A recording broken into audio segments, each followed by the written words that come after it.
Welcome to the Chinese Lore Podcast, where I retell classic Chinese stories in English. This is episode 9 of Journey to the West.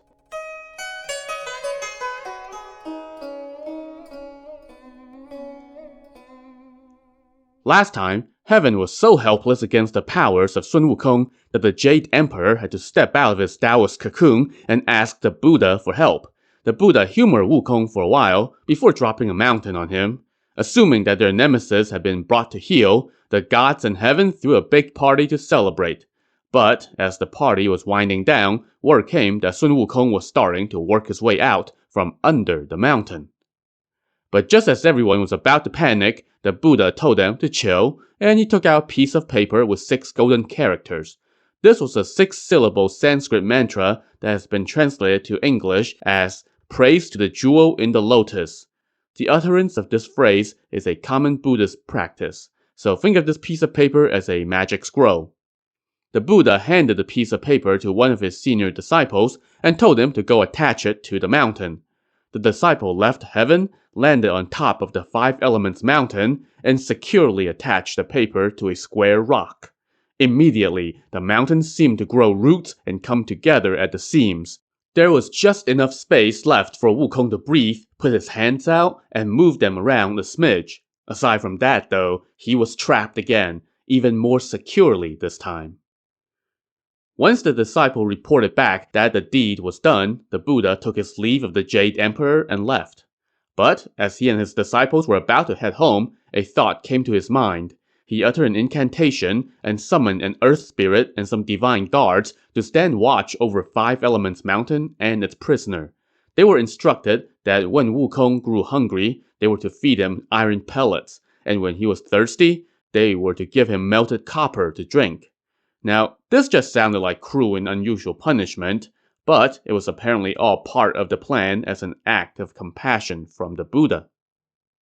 Anyway, the Buddha now returned to his home in the west, the Thunderclap Temple. He was greeted by his 3,000 bodhisattvas, 500 arhats, and various other disciples. He told them, "I have, with deepest wisdom, looked through the 3 realms. All fundamental nature will end in extinction, like empty phenomena existing as nothing. The wily ape's extirpation, this none can comprehend. Name, birth, death, and origin of all forms appear thus." He then glowed with a sacred light, filling the air with 42 white rainbows that spanned the heavens from north to south.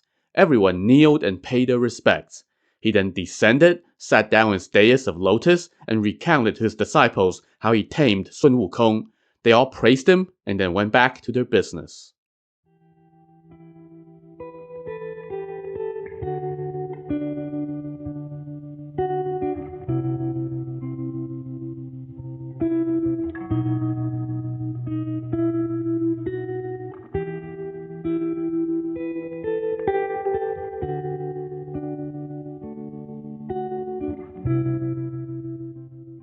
In the blink of an eye, centuries had passed. One day, the Buddha assembled his disciples and said, "We don't keep track of the passage of time here, but I estimate that it's been about 500 years in the mortal realm since I tamed that wild monkey.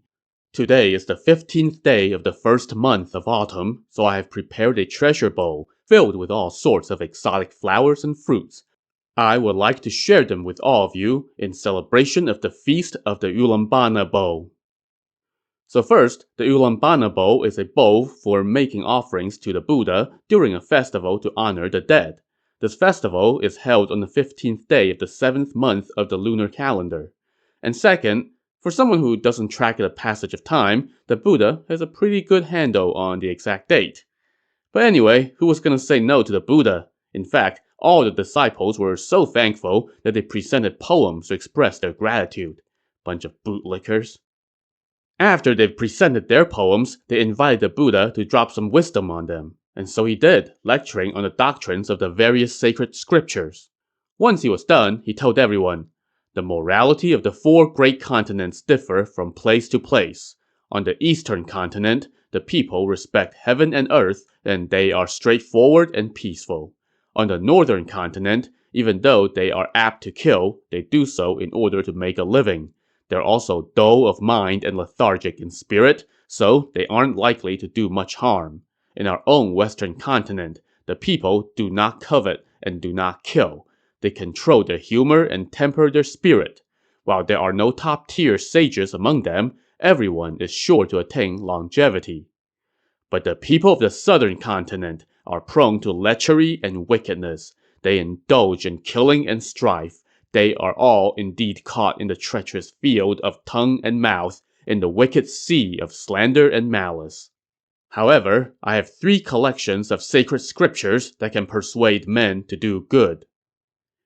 His disciples asked which 3 collections he was referring to, and he told them, I have a collection of Vinaya, which discusses heaven, a collection of Shastras, which discusses the earth, and a collection of Sutras, which redeems the damned. So, Vinayas are rules and precepts for ordained Buddhist monks and nuns, Shastras are treatises or texts on specific fields of knowledge, and Sutras are canonical scriptures that are considered oral teachings of the Buddha. The Buddha now continued, These 3 collections total 35 volumes and 15,144 scrolls in all. They are scriptures for cultivating immortality and the gate to ultimate virtue. I want to deliver them to the East, but the people there are foolish and scornful of the truth. They won't understand our sect's purpose and will ignore our teachings. We must send someone powerful to go east and find a virtuous believer, and have that person traverse great distances and overcome many obstacles to come here to request the sacred texts, so that they may spread those teachings across the East and set the people on the right path. That would be a huge blessing. Who is willing to undertake this task? As soon as that question went out, someone volunteered. It was the Bodhisattva Guan Yin, whom we've previously introduced, as she was the one who recommended the god Erlang to go capture Sun Wukong. The Buddha was delighted. No one else would do, he told her.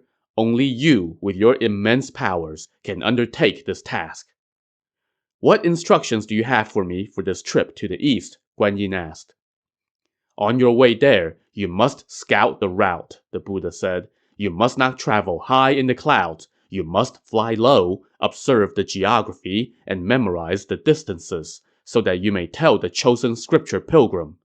But I also worry that the pilgrim will have a difficult journey, so I am giving you 5 talismans. So the first 2 talismans were an embroidered cassock and a 9-ring Buddhist staff. The Buddha told Guan Yin to give these to the person she chooses as the scripture pilgrim, and they would keep him safe from harm. The other 3 talismans were 3 metal hoops. These were for a very specific purpose, but we'll get to that in time. Guan Yin thanked the Buddha and took her leave. She departed with her disciple Mu Zha.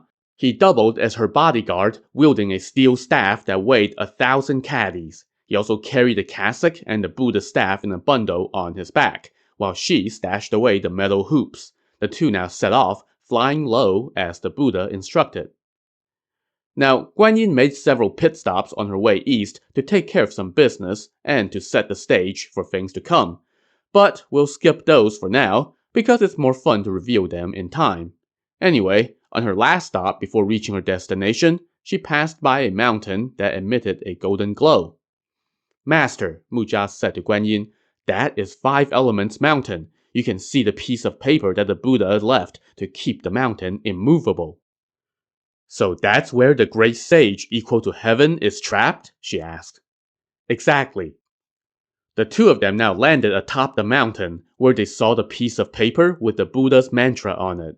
Guan Yin sighed and composed a poem that said, Pity the impish ape who flaunted the law, who let loose wild heroics in bygone years. His mind puffed up, he wrecked the peach banquet and boldly stole in Lao Tzu's palace. He found no worthy match in 10,000 troops.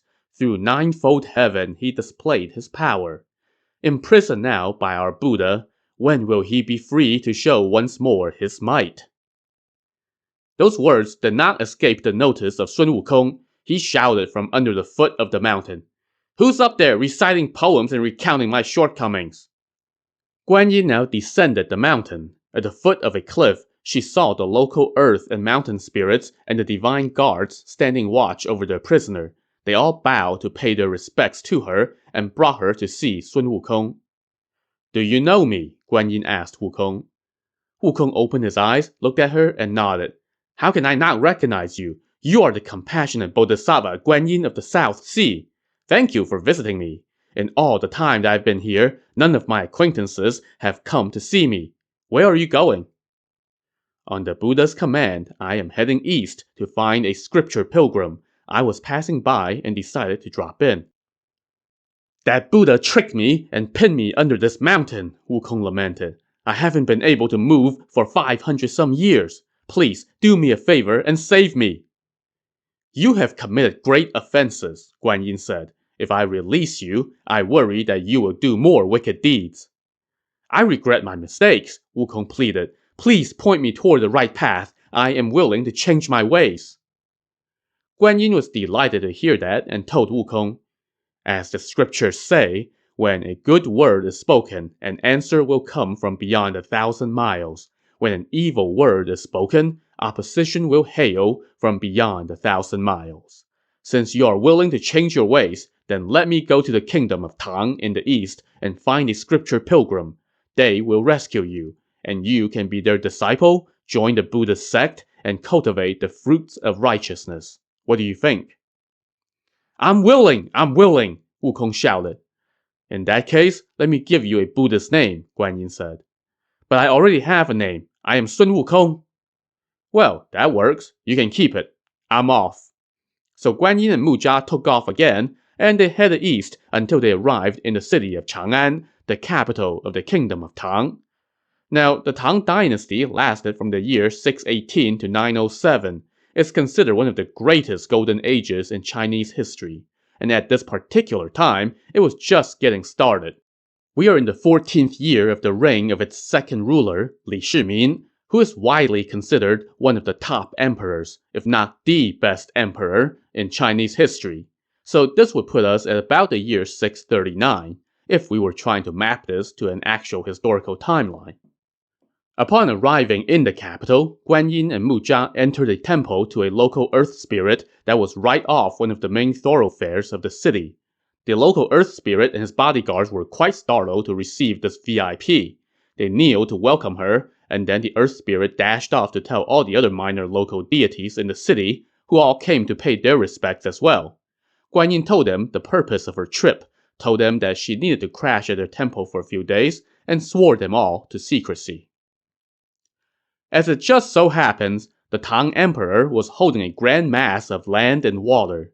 This was basically a huge gathering of Buddhist monks to help orphan souls of the dead find salvation. Now, the novel goes into a multi-chapter digression to explain why this event was happening. It has seemingly nothing to do with the rest of the narrative, and really brings things to a screeching halt. So for the purpose of our podcast, I'm going to carve out that whole digression and put it into a supplemental episode. For the purposes of the main narrative, the part that we care about is that there is a big gathering of the most renowned monks from across the kingdom, and it coincided with Guan Yin being in the city to find a worthy Buddhist to go west to fetch the sacred scriptures. Well, that's convenient. A month after the notices went out about the Grand Mass, Buddhist monks from across the kingdom had gathered in the capital. The emperor then issued a decree commanding one of his officials to select some particularly venerable monks to perform Buddhist ceremonies. But this official was apparently no fan of Buddhism, and he submitted a petition to the emperor. This petition suggested that the emperor should ban the building of Buddhist pagodas, and it claimed that there was no Buddha. Here's what the petition said. By the law of the West, there are no distinctions between ruler and subject or between father and son. The Buddhist teachings are used to deceive the foolish. Past sins are chased away to filch future blessings, and Sanskrit prayers are recited in attempts to avoid retribution. But birth, death, and the length of one's life are decided by nature. Punishments, virtue, power, and blessings come from the Lord of men. These days, vulgar believers distort the truth and say that they all come from Buddha. In the time of the ancient sage kings, this Buddha did not exist, And yet, those rulers were wise and their officials were loyal, and prosperity endured for many a year. When foreign gods were first established in the time of Emperor Ming of the Han Dynasty, ascetics from the West began to propagate their religion. This is a foreign encroachment on our central kingdom, and one should not give it any credulity. After reading this screed, the emperor decided to take up the issue with his court. One of his top ministers now came forth and said, Buddhism has thrived across multiple dynasties. It spreads good and prevents evil, thus giving unseen help to the country. There is no reason to abolish it. The Buddha was a sage. Such disrespect toward a sage should be punished. Well, that got the other official hot and bothered, and they bickered. The emperor then pulled in a couple other officials to ask for their opinion. To make a long story short, the emperor came down on the side of the pro-Buddhism voices and asked them to select a Buddhist monk possessing great virtue to serve as the master of ceremonies. Oh, and also, anyone who dares to speak another ill word about the Buddha would have their arm cut off. So, there's that. The next day, the three pro-Buddhist officials reported back with the chosen master of ceremonies. It was a monk named Chen Xuanzang. The emperor pondered for a bit and then asked the monk, Are you the son of the scholar Chen Guangrui? Indeed, I am, Xuanzang kneeled and replied. What a great choice, the emperor rejoiced. You are a truly virtuous and devoted monk. I will bestow upon you the titles of the left and right controller of the clergy and hierarch of the empire. So, who was this Xuanzang, and how did the emperor know who he was, and why was the emperor so high on him? His backstory actually predates the publication of the novel. As early as the Song and Yuan dynasties, which spanned the 400-some years before the Ming dynasty in which the novel was published, there were scripts for stage performances that referenced his origin story. As far as its place in the journey to the West, Xuanzang's backstory was only touched on very briefly in the earlier 100-chapter version of the novel that was published in the Ming Dynasty, around the year 1592. There was a couple verses of poetry at this point in the novel that make oblique references to some of the major elements of that story, but nothing else. But in 1663, a later iteration of the novel was published, and this version added a whole chapter that gave a much more substantial accounting of that story. Now, I'm guessing that most of you have not been exposed to that backstory via a show in a Song Dynasty entertainment house, so I'm going to go with the more substantive accounting here.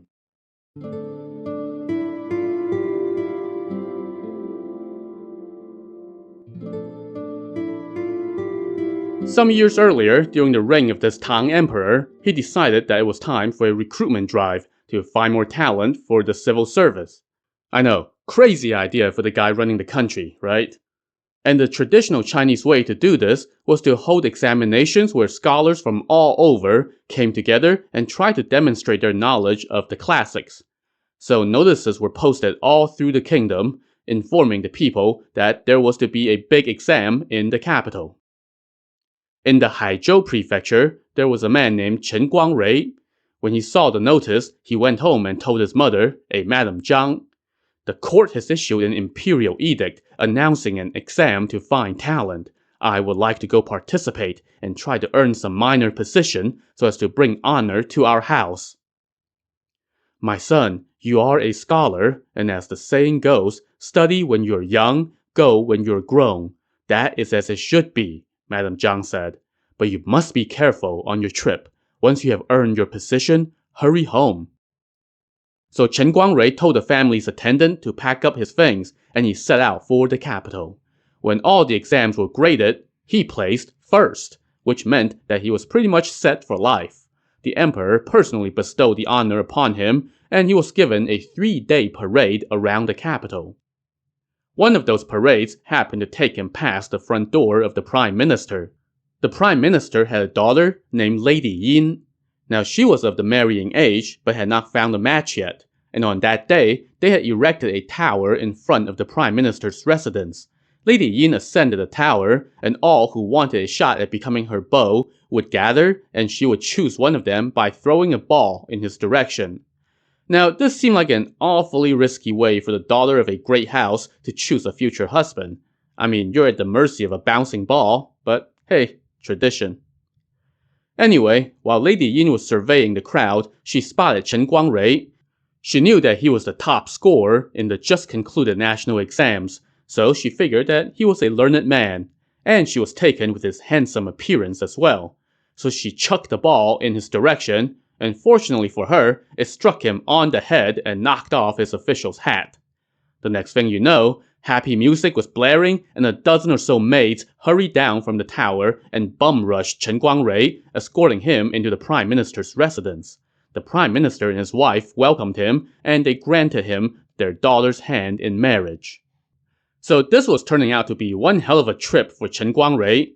He married Lady Yin that day, and they celebrated deep into the night. The next morning, Chen Guangrui got up at 5 a.m. and went to court. The emperor appointed him to be the prefect in Jiangzhou Prefecture, which was a pretty good gig. Chen Guangrui thanked the emperor, went back to the prime minister's residence to pick up his new wife, bid her parents goodbye, and set out for his new post. Before going to Jiangzhou Prefecture to assume his post, Chen Guangrui first went back to his home to give his mother the bounty of happy news and to bring her along to Jiangzhou so that she too could enjoy the high life. His mother, Madame Zhang, was delighted, and they all set out together. After a few days on the road, however, Madame Zhang fell ill at an inn. She told her son that she needed to stay there for a few days to recuperate before they could hit the road again, and he dutifully obliged her. The next morning, a fisherman was outside the inn selling a golden carp. Chen Guangrui bought the fish for a string of coins so that he could cook it for his mother to help her get better. But then, he took a closer look at the carp and saw that it kept blinking. "I have heard it said that fish or snakes that blink are uncommon creatures," he said to himself. He then asked the fisherman where he caught the carp, and the fisherman told him it was from the river 3 miles from the inn. So Chen Guangrui took the fish there and released it back into the water. When he informed his mother of this, she told him, "You did a good thing. It makes me happy." "Mother, we have been at this inn for 3 days," Chen Guangrui said. "The deadline for me to assume my position is coming up fast. I was thinking of hitting the road tomorrow, but are you well enough to travel?" "My body is frail," Madame Zhang said, "and the weather is so hot right now, I worried I would get sick again. You can rent this room for me and leave me a bit of spending money. Then, you and your wife can go on ahead to your posting. Once autumn comes and the weather is cooler, then you can come get me."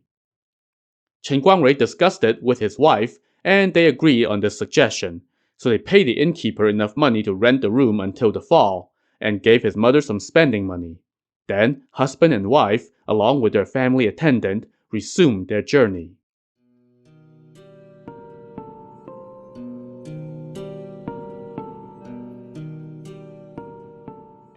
After some more days on the road, they came upon the crossing at the Hong River. There, they hired a boat to ferry them across. Well, unfortunately, they hired the wrong boat. One of the two boatmen was named Liu Hong. As soon as he laid eyes on Lady Yin, he started lusting after her. So he started plotting with the other boatmen. Around midnight, all was quiet in the middle of the river. Liu Hong and his accomplice now first murdered the attendant, and then they beat Chen Guangrui to death. They tossed the two bodies into the river, letting the water bury their bloody deed. When she saw her husband slain and thrown into the river, Lady Yin tried to commit suicide by throwing herself into the water as well, but Liu Hong grabbed hold of her and said, "If you would be mine, then all will be fine. But if you resist, then I will cut you in two." Now, frankly, this seemed like it would be a rather empty threat against a woman who was ready to drown herself anyway. But, for plot convenience, Lady Yin decided that she had no choice but to submit to her husband's murderer for the time being, so she consented. Liu Hong now rowed the boat over to the other side.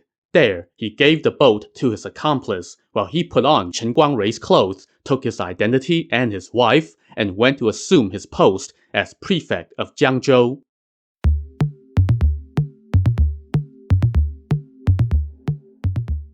Needless to say, Lady Yin was living in hell. forced to maintain a fake marriage to the man who killed her beloved. And yet, she now had another reason to live on. She could feel that she was pregnant, and she knew that it was Chen Guangrui's child, so she endured her situation the best she could. When they arrived in Jiangzhou Prefecture, all the local officials came to pay their respects to the new boss, with no idea that they were welcoming an imposter. After a welcoming feast, Liu Hong assumed his position, and no one suspected a thing.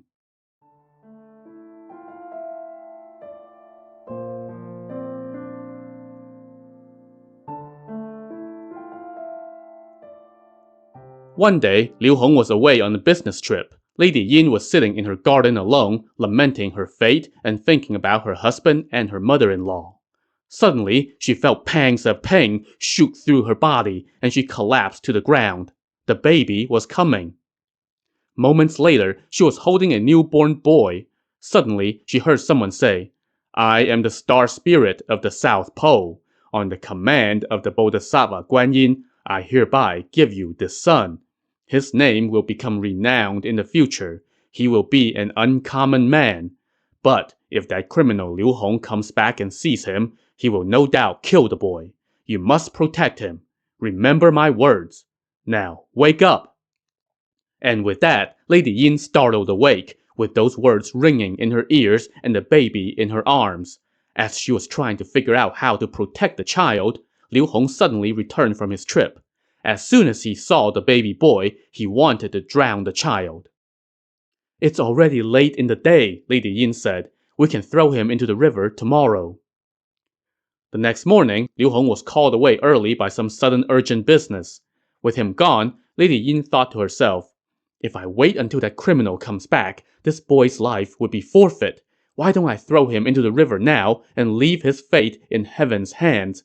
If someone rescues him and raises him, then perhaps one day we could be reunited."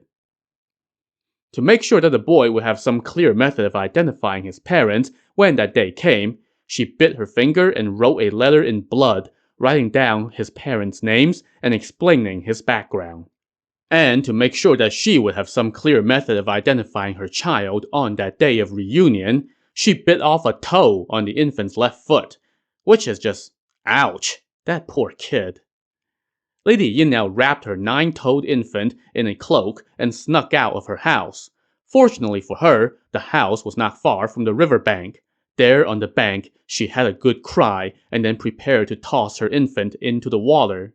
But just then, she saw a wooden plank drifting atop the waves. She prayed to heaven, placed the infant on the plank, secured him with a cord, secured the blood letter to his chest, and pushed the plank into the river. Once the plank drifted out of sight, she went home. To see how this Latter-day Moses story will turn out, tune in to the next episode of the Chinese Lore Podcast. Thanks for listening.